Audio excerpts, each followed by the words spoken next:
नमस्कार पालकांनो. अशा काही गोष्टी आहेत की ज्यामुळे तुमच्या मुलांचा आत्मविश्वास ढासळू शकतो, म्हणून या गोष्टी आपण टाळल्या पाहिजेत. कोणत्या आहेत त्या गोष्टी? आपण जर आपल्या मुलांच्या भावनांना समजून घेतलं नाही, त्यांना महत्त्व दिलं नाही, त्या ऐकून घेतल्या नाही, त्यांच्याकडे दुर्लक्ष केलं तर मुलांचा आत्मविश्वास हा कमी होत जातो.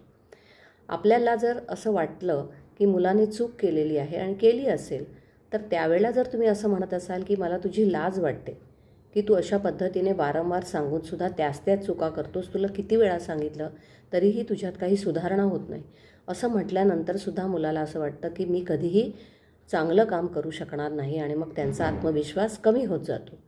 तिसरी चुकीची गोष्ट आपण जी करत असतो ती म्हणजे ओव्हर प्रोटेक्टिव्हनेस. मुलांना अगदी छोट्या छोट्या गोष्टींमध्ये किंबहुना सगळ्याच गोष्टींमध्ये ज्यावेळेला आपण मदत करायला लागतो त्यावेळेला मुलांना असं वाटतं की कुणाच्या तरी मदतीशिवाय मी कुठलंही काम करू शकणार नाही आणि मग मुलांचा आत्मविश्वास कमी व्हायला लागतो.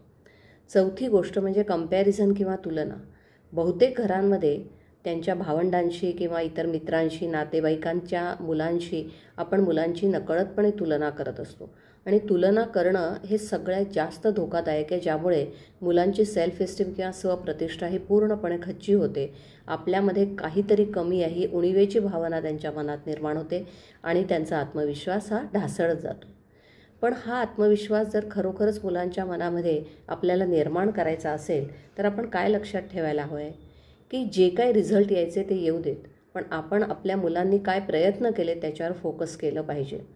स्वतंत्रपणे मुलांना काम करण्याला जर आपण प्रोत्साहन दिलं, त्यांच्या वयानुसार, त्यांच्या क्षमतांनुसार जी आव्हानं आहेत, जी चॅलेंजेस आहेत, ज्या समस्या आहेत, जे छोटे छोटे प्रॉब्लेम्स आहेत, हे सॉल्व करण्यासाठी आपण जर त्यांना प्रोत्साहन दिलं तर मुलांना असं वाटेल की मी हे करू शकतो आणि त्यांचा आत्मविश्वास वाढेल. अपयश जरी आलं तरी त्यांना आपण चीअरअप करायचे, कारण एखाद्या गोष्टीमध्ये अपयश येणं म्हणजे सगळं काही संपत नाही. किंबहुना ती एक नवं शिकण्याची अशी संधी असते. आपण चूक केली तर त्या चुकीतून आपण नवीन काही गोष्टी शिकत असतो. त्यामुळे आपण मुलांशी जे काही बोलतो, ज्या पद्धतीने शब्द वापरतो, जो टोन वापरतो, जसं रिस्पॉन्ड करतो त्याचप्रमाणे मुलं घडत असतात. आपण या मुलांसमोर आत्मविश्वास कसा असतो याची उदाहरणंसुद्धा देऊ शकतो.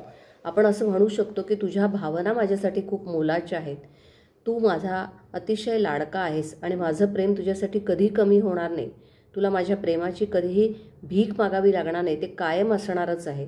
माझा तुझ्यावर विश्वास आहे आणि तू या कुटुंबातला अत्यंत महत्त्वाचा आणि मोलाचा असा आवाज आहे. तुझं म्हणणं महत्त्वाचं आहे, तुझं मत महत्त्वाचं आहे, तुझे विचार महत्त्वाचे आहे.